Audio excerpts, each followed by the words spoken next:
conference. He's going to talk again on his exciting work with the MRC, identifying the biological fingerprints.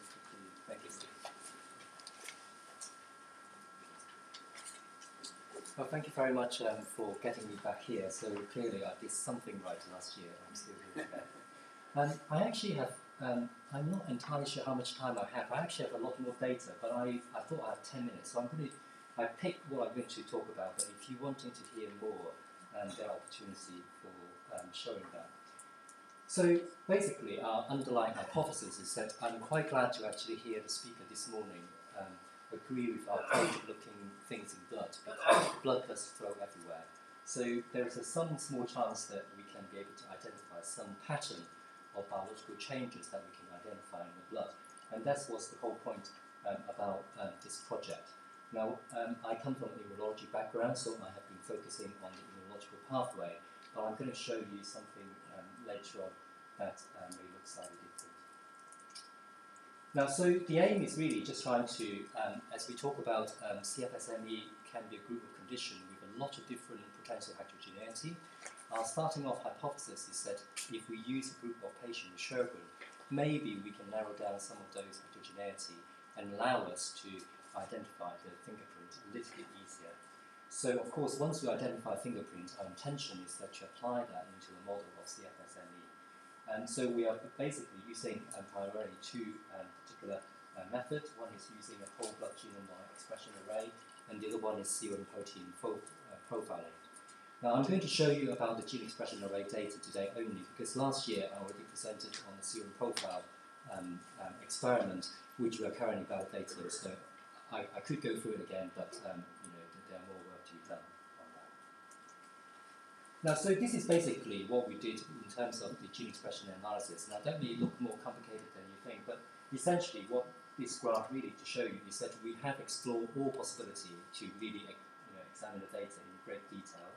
So we're looking at way that we can look at fatigue level, either classify them into a high fatigue group versus low fatigue group, or you can use a linear model really to look at different level of fatigue.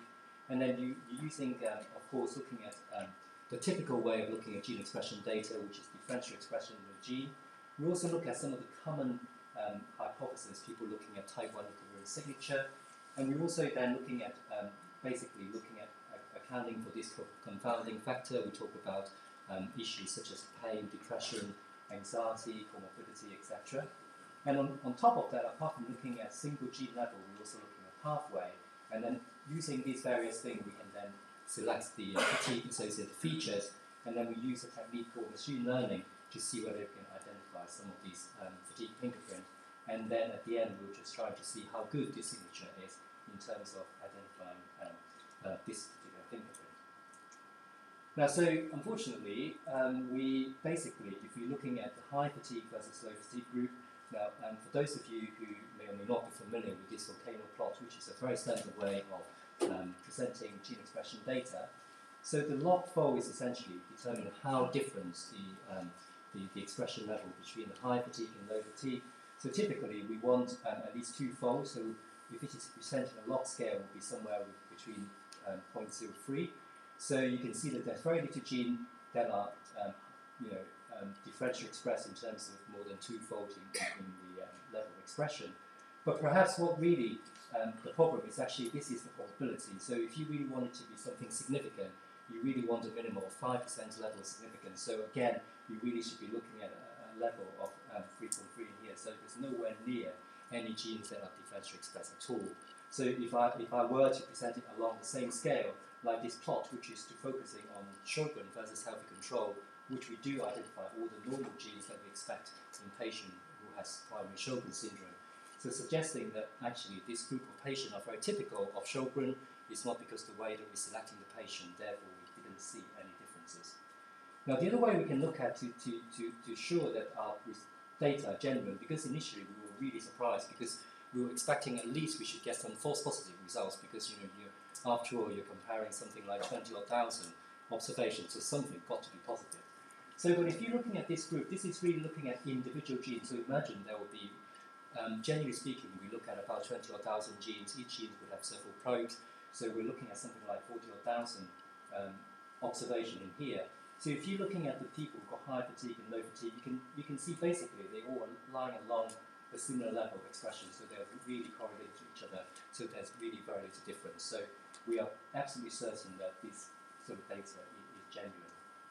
And also, if you then just look at a patient who've got high fatigue and low fatigue, using another technique called principal component analysis, in other words, just to see whether there's any way that you can distinguish the two groups of people.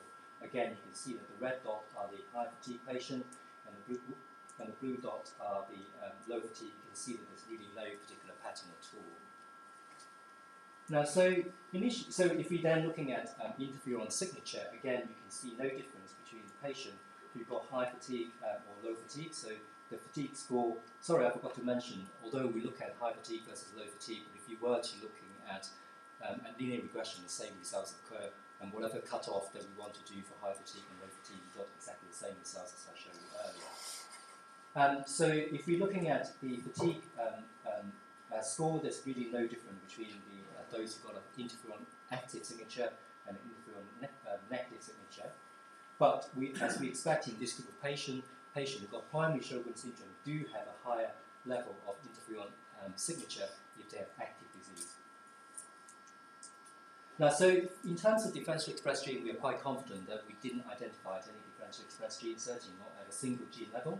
So the next things then, therefore, we're wanting to look at is actually, can we identify a pathway? Because after all, there could be a number of different reasons people can get to the same phenotype of fatigue. So it could be a biological pathway that are being altered. Because if you imagine the same pathway, there will be multiple steps, multiple genes involving in that pathway. So each gene may only have a little changes, but as a whole, you can make a big changes. So therefore, you may not see any differential expression at a single genetic level. So indeed, using this approach, we did actually identify 19 pathways that are enriched within the group of patients with high fatigue. And quite interestingly, actually, none of these pathways were overtly inflammatory. So there were actually a lot of those about signaling pathway, actin pathway, and some of the energy metabolism pathway, and also incretin pathway. Now, what we think it is potentially relevant is this, because last year I think I presented, perhaps up to this point I didn't actually show you the pathway, but then we did a lot of work about examining what this pathway potentially means. So what we actually discover is, in fact, then we applied a technique called leading edge analysis. So a leading edge analysis, essentially, if you're looking at biological pathway, so let's say within the pathway there are 100 genes. So we really want to identify what are the changes among those 100 genes that point us to the fact that those pathways enrich within the people who've got high fatigue. So the genes that are contributing most to that enrichment that we detect would be the leading edge genes. So what is quite interesting is that the leading edge genes identified from this pathway have actually been previously reported to be shown to be differentially expressed genes by a number of different papers. So actually do make us think that probably is actually relevant. So the observation that we made are not random. It probably is something genuine. So what we did then, obviously, next would be to validate this finding. Now, so this is our validation cohort. I didn't actually show you the independent cohort because I showed it last year, which had a very similar, except that perhaps about 2/3 in the size of this validation cohort. So this time, because we saw that we think that we perhaps need a bigger validation cohort. Now, the only things that we change, now that may be a mistake, is that in the independent cohort, one of the things that we did is that we're looking at whole blood signature. So in the whole blood, the most abundant protein was in fact hemoglobin. So in the first expression array, what we did was actually remove all the hemoglobin using a biological method before we did the microarray. But in this particular way, because actually we need to increase the sample size so much, and we actually run out of money, so we have to somehow find a different way to do the microarray for these large amount of people.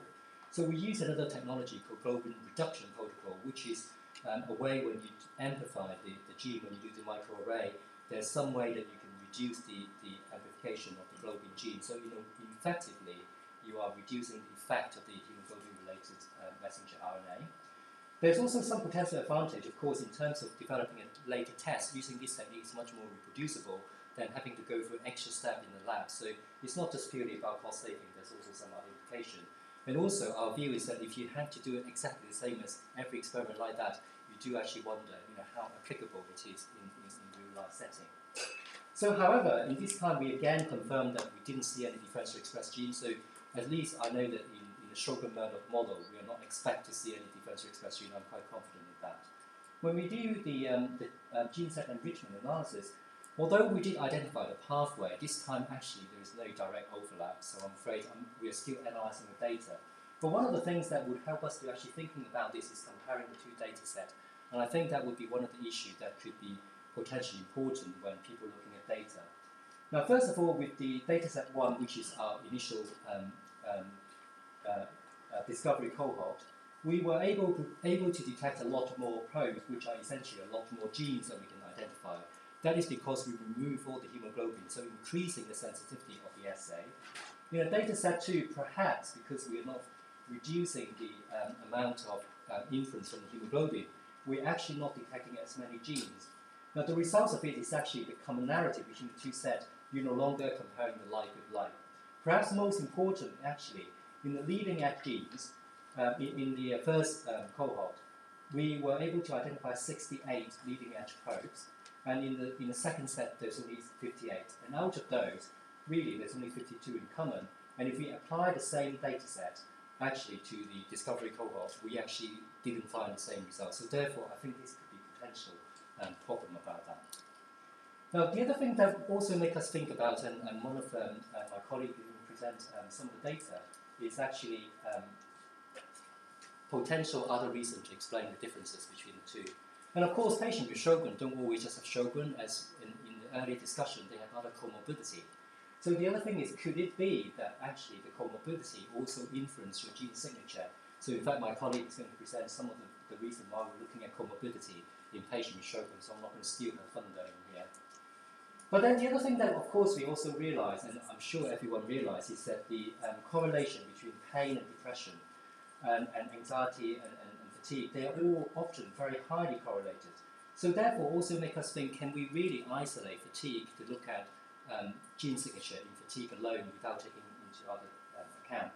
So what we're interested in is actually looking then, going back into the Sjogren cohort, and looking at, can we actually identify patient clusters? So a bit similar to what Professor Holgate talking about subphenotyping, because actually there may be different groups. What is quite interesting is that when we're looking at about 800 patients with primary Sjogren, they were distinctly divided into 4 different clusters. So some of the people have a lot of pain, depression, anxiety, dryness, and all the classical symptoms, lot of those. Whereas there's a group of who have very little symptom, and some of those predominant, when you've got the dryness symptom, which is the cardinal symptom in primary Sjogren, with very little fatigue and depression. Whereas there's a group of people who have a lot of pain and fatigue, but actually have no anxiety and depression at all. Now, so you may think, so does it really matter? Now, what is quite interesting is that when you do a clinical component analysis, you can identify some of these clusters really quite clearly. Now, so one of the things, of course, that we need to think about, it is just because we're analysing a lot of data, of course we're going to find some pattern. Are they actually going to be meaningful? Now, so what actually is quite interesting to see that it's actually within this clinical phenotype subset, actually we think there's a biological phenotype underneath as well. Because if you're looking at the group of 1 and 4, so which is the group that have what we call remission, i.e. very low symptom burden, compared to the group who've got very high level fatigue, which is like the green line. So the level of immunoglobulin increase. Now immunoglobulin is a very typical feature that we find in patients with Sjogren. As the immunoglobulin level increase, so this is a probability plot to see how likely somebody belongs to this group. So at the level immunoglobulin increase, almost certainly all the people are in the group of low symptom burden. Whereas if as you increase the level of immunoglobulin, actually almost none of the people would belong to the group of high symptom burden. And we also did it in other analysis. So this group of high symptom burden often have normal or low level immunoglobulin, normal lymphocyte count, lower level of inflammatory marker, and whereas the people who've got high remission or low symptom burden often have much higher level of immunoglobulin, lower level of lymphocytes, and higher level of inflammatory marker. So suggesting that these kind of clinical phenotypes do have an underpinning biological phenotype underneath of that. So we're currently trying to reanalyze the data and looking at this kind of clustering may be going to be more informative. So just to finish, I just want to thank the various people. There's loads of people who've been involved in doing this, and of course the funder of the MRC and the various recruitment centre collecting the sample and enabling our work, and also the other people. Thank you very much.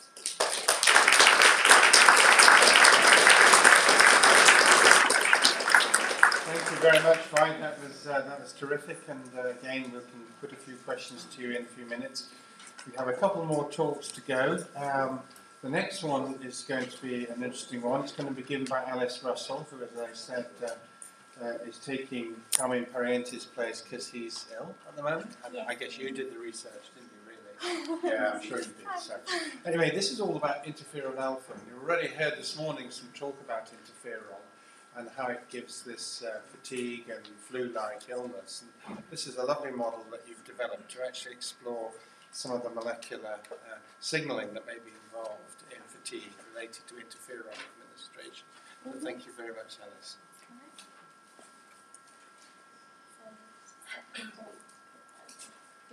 Okay, so yeah, I am covering for Karen, and I found out yesterday, so sorry if I'm a little bit rusty with my talk. The other disclosure is that we started a little bit later than everyone else, and a couple of months ago we were granted a no-cost extension to continue to next August. So what I'm going to tell you today is more of a summary of what we're doing with the project, which some of you would have heard already, and just a little bit about some of the kind of early analysis that we've done so far, and just how we're getting on generally with the project. So as we've heard quite a lot of today, we know that there's quite a large body of research showing dysregulation of the immune system in CFS, which is gathering more and more attention all the time. So we know that a lot of people identify some kind of infective trigger for the cause of their symptoms. We do see, albeit mixed results, elevated levels of pro-inflammatory markers. We see neuroendocrine abnormalities, and the symptoms in CFS are very similar to behavioural disturbances that occur in the context of pro-inflammatory conditions. So, for example, we have the evidence from Neil Harrison's work that's been talked about today, when you administer LPS and induce inflammation in people. And then you also have the therapeutic administration of cytokines as well, which is what we're using as a model. So if you can call it a problem, one of the many problems in research, we haven't touched on so much today, but it is how much we have from cross-sectional comparison studies, which are of course very useful in themselves. But it would also be good to have some more longitudinal data to try and work out what's going on to cause CFS. And our solution that we're proposing is the use of interferon alpha, so it's a pro-inflammatory cytokine, which is used therapeutically in the treatment of, among other things, hepatitis C viral infection. So it's one of the cytokines that our body produces naturally anyway to fight an infection, but they produce it synthetically and give it a bit of a boost to increase the half-life to help these patients fight this virus. It's a standard treatment for Hep C, not for long. It's part of the problem that we've faced in the last couple of years, and it's injected weekly for 6 to 12 months in the patients. And as I've said, it boosts the natural immune response and stops the replication of the virus, but not without a wide range of side effects, which is why the drug companies have been working so hard to find alternative treatments, which is really good for the patients, not so good for our model. And just to confirm as well, we've heard a lot about the overlap between fatigue and depression, and it is believed that in interferon alpha, this acute fatigue that the patients experience is quite distinct from depression and the low mood that they experience, and this kind of just highlights the kind of trajectory that we see and the side effect profile that we see in these patients over the course of the treatment. So up to 80% of patients do develop fatigue during the treatment. As I said, they appear to be distinct because of the timeline that we see, and also existing research, mainly from the US, has shown different biomarker profiles and genetic factors to be associated with the fatigue versus the interferon alpha induced depression, which I don't think I've mentioned, occurs in about 30% of patients. But what we're more interested in is the persistent fatigue. So less well studied is the longer term effects of having this immune challenge and what comes next. So most do recover once the medication is not in their system anymore, they just get better. And I should also add that it's not true of everybody, but Hep C is quite largely asymptomatic. So a lot of people don't know they have it until they have a blood test, although of course there are a proportion of patients who have more advanced disease who do experience more fatigue. And it's a survey that was conducted in 2010, which formed part of the basis of our study. About 57% of patients continue to experience persistent fatigue 6 to 12 months after the treatment finishes, and about 40% a year and beyond. And what we see is the symptoms are quite similar to what we see in chronic fatigue syndrome following an immune trigger. So this is just to kind of put the two side by side. So in essence, maybe the patients will describe it in a slightly different way to how we conceptualise it as symptoms, but they do largely overlap, and that's why we thought it might be an interesting model for learning more about the role of the immune system in the development of this persistent fatigue following a challenge like this.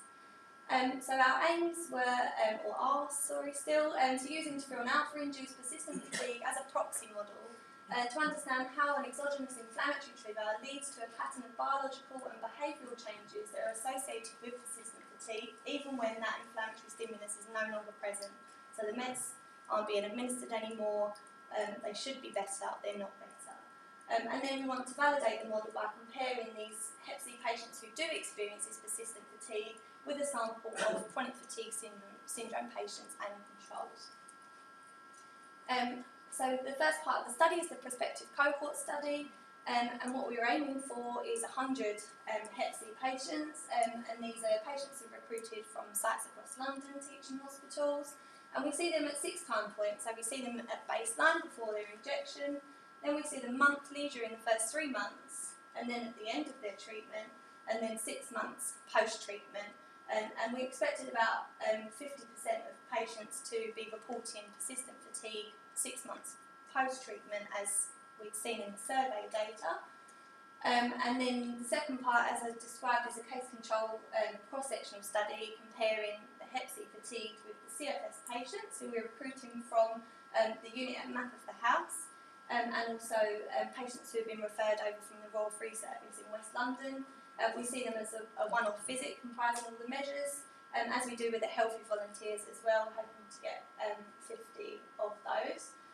And a little plug, if anyone is around London or has healthy relatives or friends that would be interested in taking part, then we are struggling, so it would be really good if anyone wants to help CFS research to come along and spend a day with us. And then both groups are going to be compared to those Hep C patients. So just to cover also some of the assessments that we're doing, we're obviously measuring fatigue, some baseline risk factors, depression, anxiety, mania and irritability, which come more into play with the Hep C side effects, recent stresses, sleep quality, illness perceptions, quality of life and occupational function. We're doing the 5x sit-to-stand test, and then we're also looking at biomarkers, so we're taking blood, peripheral blood samples to look at pro-inflammatory and anti-inflammatory, I don't know why I just said pro, cytokines. We're also hoping to look at tryptophan and the metabolites of the tryptophan pathway, and then patients are also doing cortisol samples from saliva, and we'll be looking at their cortisol responses to awakening, and then they'll do samples at midday and 8 PM so we can look at the diurnal cortisol pattern as well. And then we're doing gene expression analysis, which you just heard a bit about as well from peripheral blood, and that's also the same microarray, so looking at the whole range of genes that might be expressed in these patients. We've now finished the Hep C recruitment. As I said, we did find it very difficult in the context of all the changes that are happening in the Hep C field at the moment, so you'll see the flow chart in a moment. We've seen 49 CFS patients and 50 healthy controls, but because we got the no-cost extension to follow up the Hep C patients to continue that a little bit longer until next summer, we're also trying to get a few more CFS patients and controls as well, and just make sure that we've got a complete data set for all of our measures. So this is just briefly the flowchart. We've got 108 patients that we recruited into the study who are receiving or did receive interferon alpha for their Hep C. We've had 86 complete, we've got 6 still in, and then 16 that were excluded or withdrew from the study. Of the 86, as you can see, 75 completed treatment and 11 had their treatment stopped.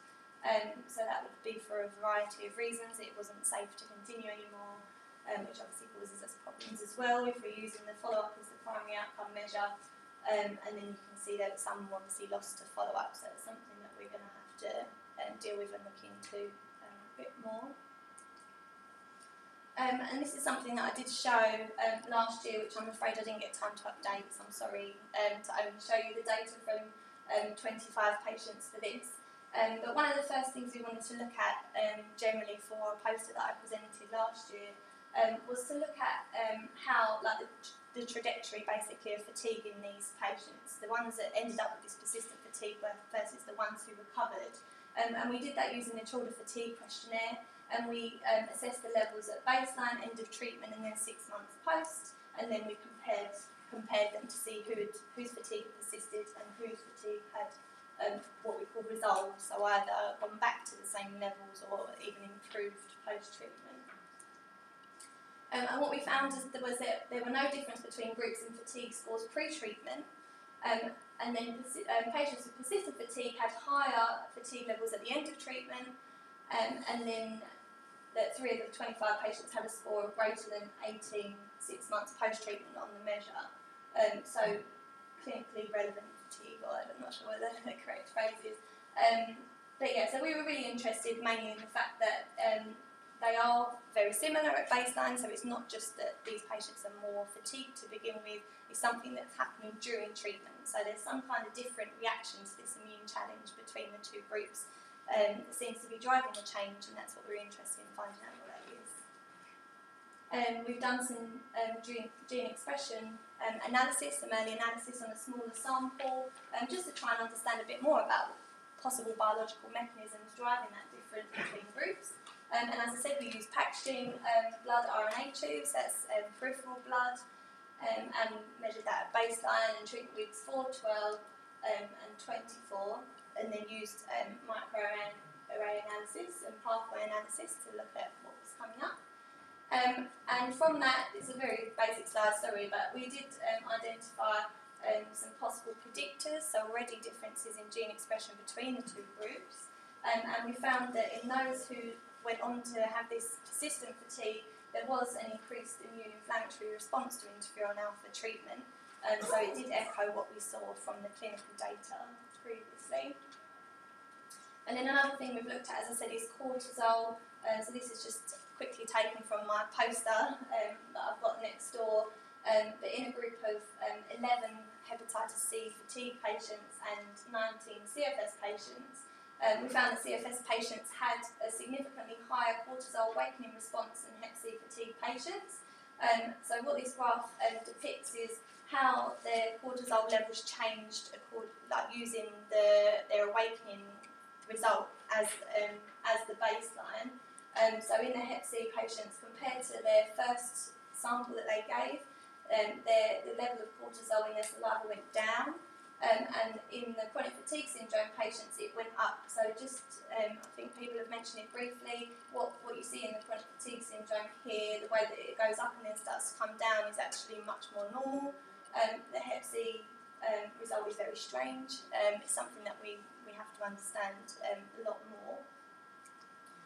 But if you look in general, then CFS patients did have lower diurnal cortisol than these Hep C fatigue patients. There were also differences in the fatigue levels of the Hep C patients at that time, so they're not as fatigued as the CFS sample. And there's lots of other variables, of course, that we'll have to look at. So just to conclude, a proportion of patients do go on to develop persistent fatigue after treatment with interferon alpha, and their fatigue levels remain high even in the absence of this pro-inflammatory stimulus. So very similar to what we see in a lot of cases of CFS.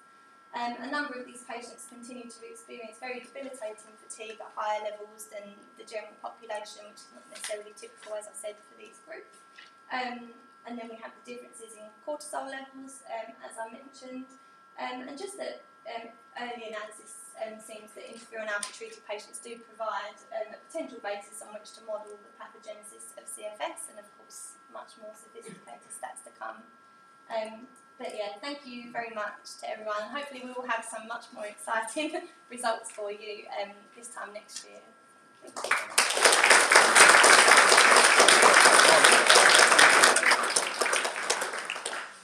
Well, you could have kidded me that you hadn't rehearsed it. I mean, it was superb. So thank you very much indeed. Very exciting area. We can obviously pick up questions a bit in the 10 minutes or so after we finish, because we've got Julia, our hostess, who's here now to tell us a little introduction to what's going to happen tomorrow morning, really, about the economic nervous system. Brilliant. So thank you very much, Julia. Thank you. Great, thank you very much. I'm really delighted to be here. I missed last year, and one of my colleagues presented on my behalf. And this year what I'm going to do is tell you about the project, which is actually now finished about a year ago. So this is an opportunity to present some of the initial data. A lot of the data is going to be presented in either poster format or some talks tomorrow. So I'm going to focus on a very particular aspect of the data for this particular presentation. Having had the MRC grant, it gave us a real opportunity to pull together a team of researchers in Newcastle. I was the PI for the grant, but I was very lucky to work with a team of co-applicants. Andy Blamire was the magnetic resonance physicist who was leading on the MR components, Stuart Watson, who's a senior lecturer in psychiatry, and Peter Gallagher, who is now a senior lecturer in neuropsychology. And working with us was a team of people who've really facilitated the project. And I have to thank Laura McLaughlin, who's at the back of the audience, who was the clinical research associate, who was funded for the 2 years of the project, who really got her teeth into this project and ensured that it delivered the number of participants that we needed in what was actually a very short period of time.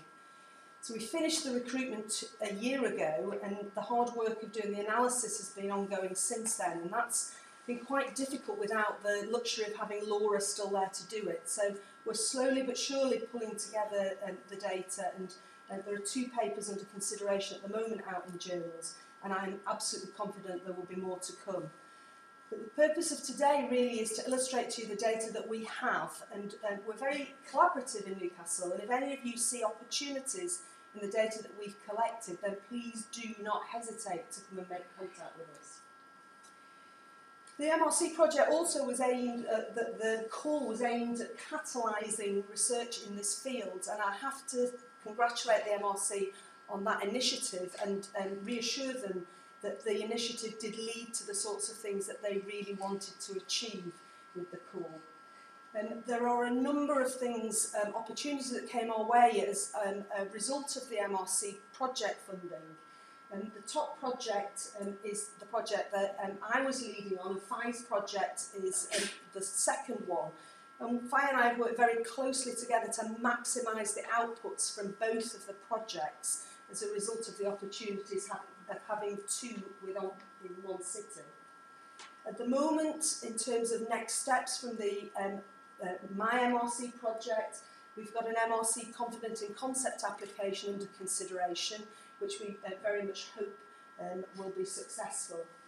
Fai's project has catalysed an awful lot of other projects. There are collaborative projects with Faisal Khan, who's here in the audience, doing a project funded by ME Research UK in Dundee. There's an Action for ME project that is Joe Elson's project, which again are using samples that have been collected as part of the 2 MRC funded studies. There's an ME Association study looking at mitochondrial function and the Sarah Myhill test, which is being performed by Sarah Jane Bolton.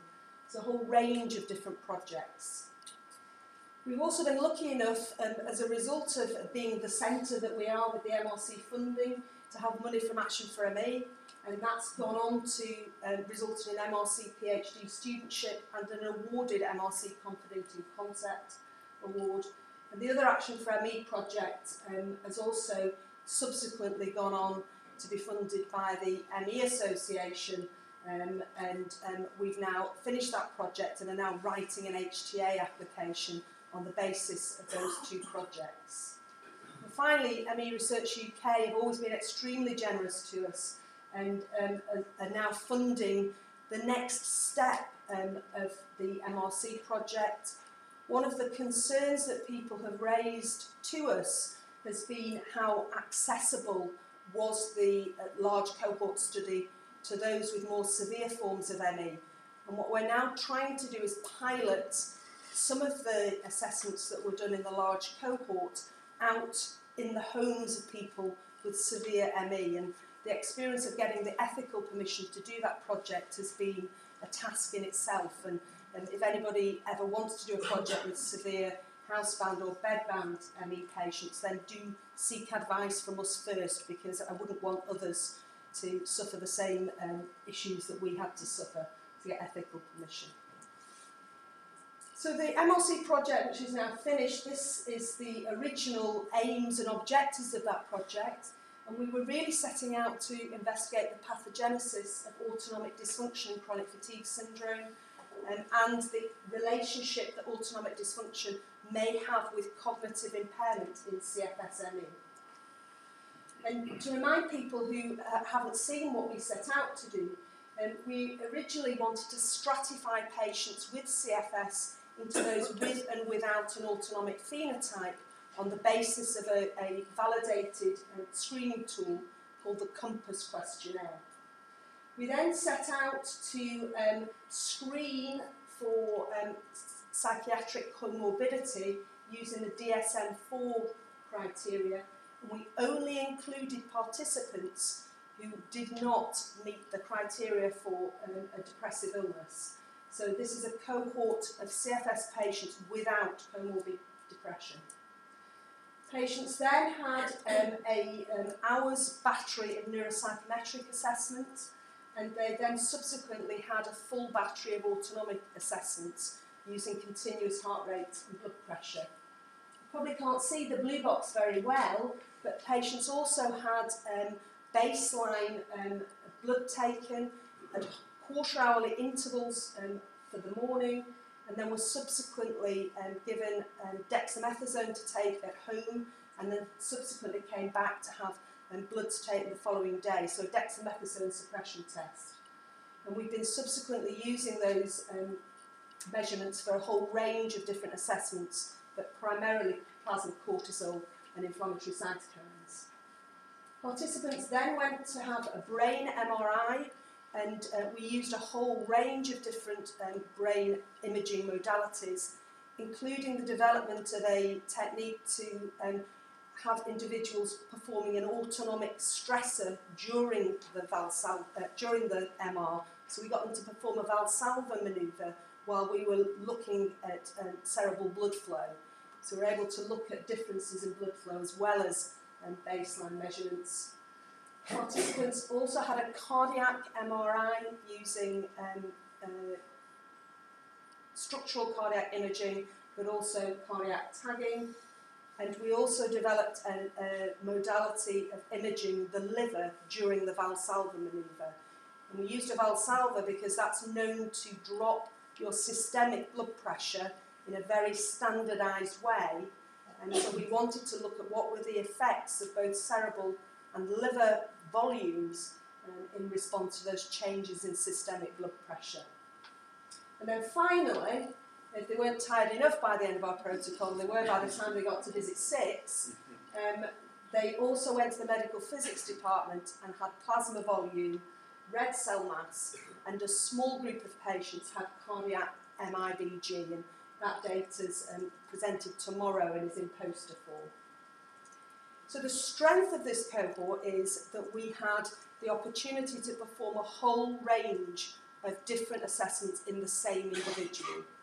So the strength is that we can look at the whole system, and we can look for very specific changes across a whole range of modalities and try and get away from some of the problems that have been in the CFS-ME field, where lots of studies result in single observations, and the idea was to take a whole systems approach and see whether we could detect abnormalities across the whole system.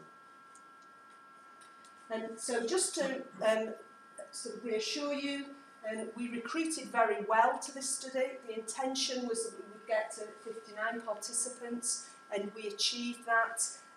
So much to Laura's credit, she managed to get an enormous number of people through in what was actually a very short period of time. And this is just our recruitment to time and target. So if for any of you who do clinical trials, you will know this type of graph is unique, because normally the graphs go like that for a clinical trial, but Laura kept everybody enthusiastic and everybody participated almost without exception through all of the assessments.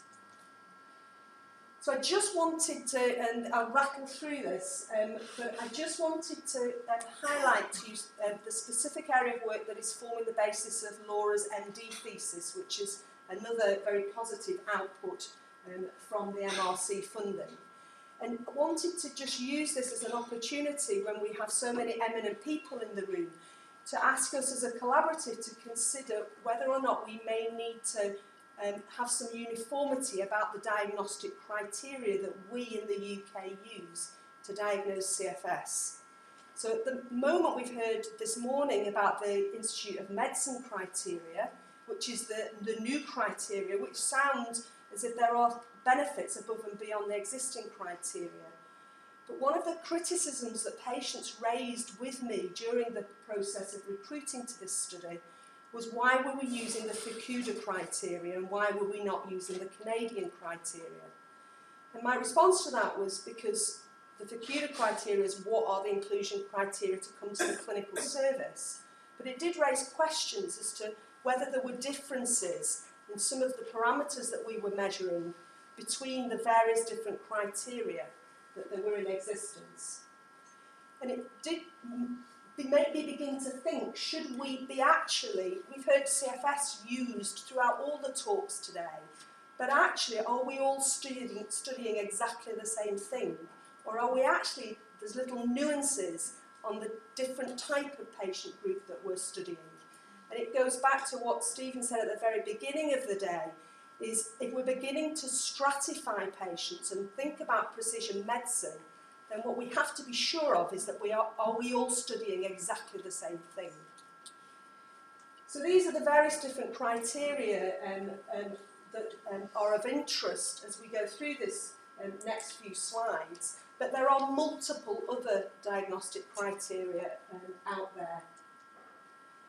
So what we wanted to do was to look at the various different diagnostic criteria, the FACUDA and the Canadian clinical and Canadian research criteria, to determine whether or not some of the clinical and objective parameters that we were measuring with the MRC cohort, whether or not they actually might be identifying different phenotypes.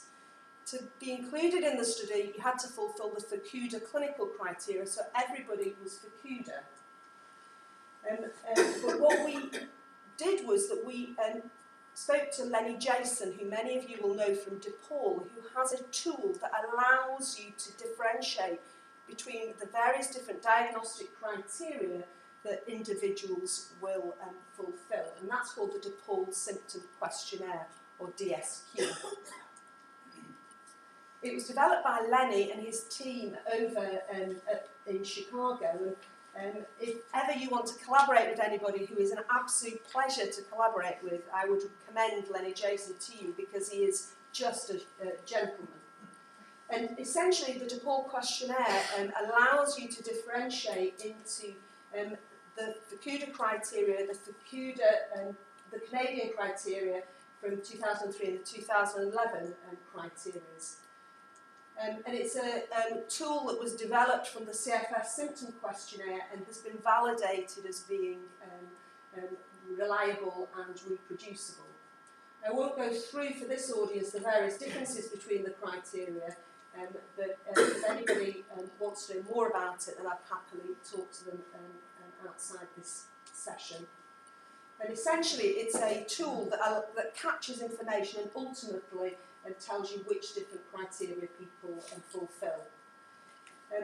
essentially, when you dichotomise people into the various different criteria, these are just the baseline characteristics, and it's too small for anybody to see, but the long and the short of it is that the more criteria that you fulfil, the less likely you are to be in employment, and the more likely you are to have comorbidities, and the more disabled you are likely to be. When we look at activity levels, there are differences in activity levels measured by the International Physical Activity Questionnaire, depending upon which diagnostic criteria you meet. There are differences in the symptoms you experience, so the more criteria you fulfil, the more symptomatic you are. When we look at autonomic function measured at rest, there are some very subtle differences. So in actual fact, autonomic function isn't particularly different between the diagnostic criteria. And on cognitive testing, there are significant differences in verbal memory, visual spatial memory, and psychomotor speed between the different diagnostic criteria that individuals would fulfil. So this one little snippet of that very large project that we have now finished and are beginning to analyse suggests that there are clinically significant differences between the different diagnostic groups, which makes me mildly anxious about, are we talking about the same disease in all the studies that we're drawing comparisons through, and I just have some anxieties about that. So in conclusion, it does make me wonder whether or not there are different phenotypes within this big broad category, and for those of you that see patients, I'm sure that there are different phenotypes that you see in your clinic. But it gives us the opportunity to really decide as a group what is the criteria that we want to use, so that we can all begin to talk the same language about the patients that we're seeing in the research that we're doing. So to say thank you as always to the people who funded us here in Newcastle, and if any of you get a chance, that's the university, so do go and have a visit. Thank you very much indeed. I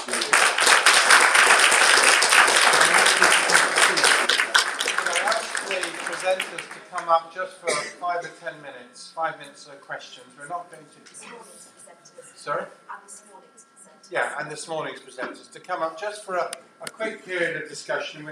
We're not too far behind time. We've got 2 minutes for questions, and I'm going to extend it to 10, and then we're going to break up. And I think the important thing is to give everybody in the room an opportunity to ask our presenters any questions that they wish.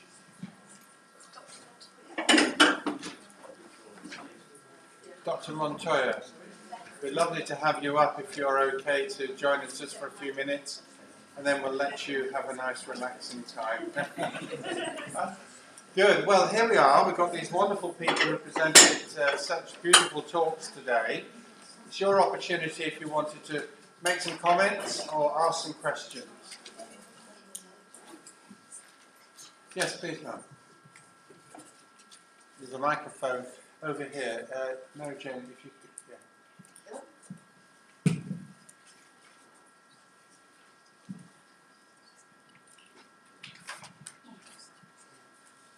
Please. Dr. Montoya, I'm afraid I didn't hear your talk this morning, but I know that your project at Stanford has been incredibly intense and directed and really trying to get to grips with the essential elements of the illness, any CFS. I wonder whether you have any advice that you could give the collaborative. My impression as a carer, I'm just a carer, is that things seem very, very disparate. And as Julia Newson was saying, it seems almost as if people are often talking about different groups of patients with rather different kinds of illness and different projects, and that's causing confusion. I just wondered whether you had anything you could say for the sort of collaborative generally to help everyone really focus their efforts in the most productive way possible. I'm not sure if I have a good way to transfer, but we have. One thing that I have noticed is that one thing has to go really way up and the other one has to go really way down. And the one up that is obvious is funding, because it's very hard to go to a colleague's office and try to convince them to do something if you don't have something on the table. And what I have noticed is that, I'm sure it's in the UK as well, is that we are all accounted by the time. So it used to be a model in the maybe 80s, where if you were a professor, then you were guaranteed to do whatever you wanted, and you were followed by your passions and ideas and your desires. But now you have to account for everything, including your time. So you have to bring your salary by seeing patients or grants or guests. So you need to have a starting fund that you can attract your colleagues to work in the areas that you are. And sometimes you find colleagues that will volunteer their time, which is becoming more and more rare, but at least they will give the time, but then you have to provide at least the funds for the tests, for the MRIs, for the blood samples, for recruiting the patients. So that part has to be up. The part that has to go down is the ego. So it's very hard, it's very easy to get into that trap. And then basically what you present on the table is, look at, this is a precious opportunity to work in arguably the greatest scientific and medical mystery that there is out there. There are so many other diseases that we work on. I work on toxoplasmosis, I work on infectious complications of transplant patients, and it's great to still work on those areas. But for me, it's different when I walk into an illness that nobody knows what is caused by, nobody knows what it is. And so we have been obsessed by going, there is an expression in the US, going after the jugular of something. It's like going to the central place where this disease is. So I would say having the funds, having the ego out of the table. So when I talk to my colleagues in neuroradiology or in psychiatry or in immunology or neuroradiology or GI or neurology, I assume that I know nothing about their areas, and that's part of their expertise. They do the same in opposite. And then we just dream and then go forward. But I'm not sure if that would be helpful. Thank you very much. That's a wonderful philosophical analysis about the highly complex situation.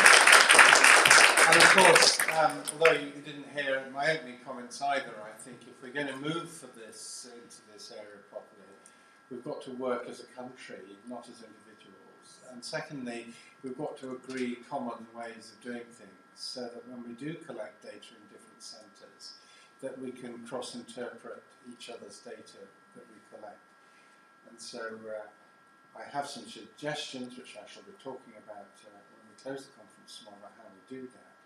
But let me say, on behalf of the Medical Research Council, and I'm sure the other funders here would say the same, you've heard examples of where projects have been sufficiently competitive to win out over other projects because of the quality of the research.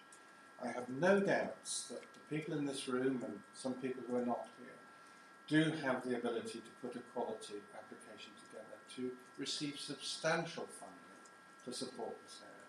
But that will not occur unless the science is of the highest quality, the clinical collections are of the highest quality, and the ambition for the whole project is seen to be a national rather than a local one. Because I think if we can do that, the funding bodies won't be able to say no to this because the clinical problem is too great. Question? I've got a question from Twitter. It's a question for Julia.